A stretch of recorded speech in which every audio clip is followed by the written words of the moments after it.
संसद से पास राष्ट्रपति की मोहर, कानून को सुप्रीम कोर्ट में चुनौती। वक्फ कानून को दे दी गई है। क्या पहले भी कानूनों को सुप्रीम कोर्ट में दी गई है चुनौती? वक्फ संशोधन बिल ने कानून का रूप ले लिया है। राष्ट्रपति द्रौपदी मुर्मू ने इसे अपनी मंजूरी दे दी है। अब पहली नजर में तो इस कानून के बीच में अब भी रोड़ा बनता हुआ सुप्रीम कोर्ट दिख रहा है। क्या कानून को सुप्रीम कोर्ट का हंटर चल पाएगा कानून पर? वक्फ कानून को लेकर मोदी सरकार ने जिस तरीके से लोकसभा और राज्यसभा बिल को पास कराया है, लेकिन वही विपक्षी पार्टियों के जो नेता हैं सुप्रीम कोर्ट पहुंच चुके हैं। नमस्कार, आप देख रहे हैं 24 अड्डा न्यूज। मैं हूं आपके साथ शुभम अवस्थी। दोस्तों, सुप्रीम कोर्ट में इस वक्फ कानून के खिलाफ याचिका दायर की गई है। कांग्रेस, आप, AIMIM के नेताओं ने इस कानून को चुनौती देने का काम किया है। क्या प्रधानमंत्री नरेंद्र मोदी की जो तीसरी मोदी सरकार है, इस सरकार में सबसे बड़ा कानून वक्फ संशोधन कानून को लेकर जिस तरीके से सरकार काम कर रही थी, उसमें लोकसभा और राज्यसभा में तो मंजूरी मिल गई। क्या सुप्रीम कोर्ट में मामला अटक सकता है?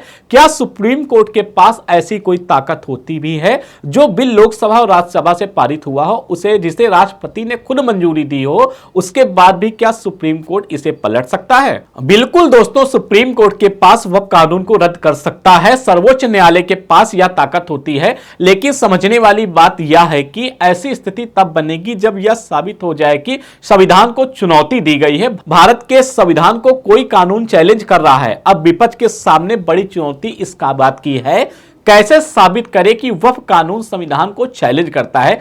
असल में विपक्ष की याचिका पर आधार संविधान का अनुच्छेद 32 है। ऐसा इसलिए है क्योंकि अनुच्छेद 32 कहता है कि अगर किसी नागरिक के मौलिक अधिकारों का हनन होगा, उस स्थिति में वो सुप्रीम कोर्ट का रुख कर सकता है, वो वहां से राहत पा सकता है। अनुच्छेद 32 ही सुप्रीम कोर्ट को ताकत देता है कि वो किसी के मौलिक अधिकार की रक्षा करने के लिए आदेश जारी करे, निर्देश दे। दोस्तों, आखिर वक्फ कानून को लेकर विपक्ष के तर्क को समझते हैं, जो तर्क उसने सुप्रीम कोर्ट में दायर किए हैं। विपक्ष का पहला तर्क है कि यह कानून मुस्लिम लोगों की धार्मिक स्वतंत्रता का उल्लंघन है। यहां तक कहा गया है कि गैर मुस्लिमों की जो बोर्ड में एंट्री करवाई जा रही है, इससे भी उनका अधिकार छीन सकता है। अब अगर सुप्रीम कोर्ट इस बात से सहमत हो जाए तो मुश्किल सरकार की बढ़ेंगी। विपक्ष का दूसरा तर्क है कि सरकार ने वक्फ बाय यूजर क्लॉज को खत्म कर दिया है। ऐसे में अब अगर किसी को वक्फ की जमीन के जरूरी दस्तावेज मौजूद नहीं होंगे, अगर उसकी रजिस्ट्रेशन नहीं हुई होगी, उस स्थिति में वक्फ का उस पर हक नहीं रहेगा।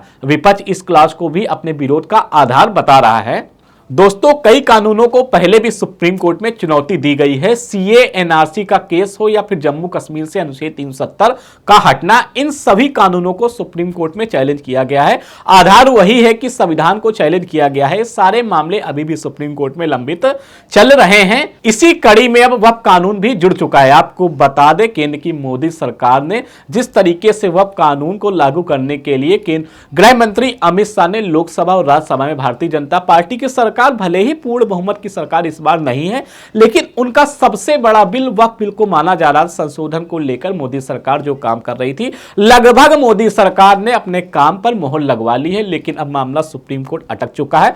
बहुत सारे मुस्लिम ऐसे भी संगठन हैं जो प्रदर्शन कर रहे हैं, काली पट्टी बांधकर भी विरोध किया गया। लेकिन क्या वक्फ संशोधन जो सरकार कर रही है, जिस तरीके से लोकसभा और राज्यसभा में सरकार ने पेश किया, लेकिन एक सवाल दोस्तों अभी भी सबसे बड़ा यही निकल कर आता है कि प्रधानमंत्री नरेंद्र मोदी की एक उम्र वाला फैक्टर भी फंस रहा है। और वही भारतीय जनता पार्टी की जो वक्फ संशोधन जो सरकार कर रही है, सरकार का यही कहना है कि जो मुस्लिम हैं, जिनके पास संपत्ति नहीं है, यह बिल उनके लिए भी लाभकारी पैदा होगा। लेकिन जिस तरीके से वक्फ का विरोध हो रहा है, बंगाल में ममता सरकार भी विरोध कर रही है, उत्तर प्रदेश में अखिलेश यादव भी कर रहे हैं, बहुत सारे IM के अध्यक्ष और ओवैसी भी कर रहे हैं। जिस तरीके से इसको पूरा एक राजनीतिक माहौल भी बदल चुका है।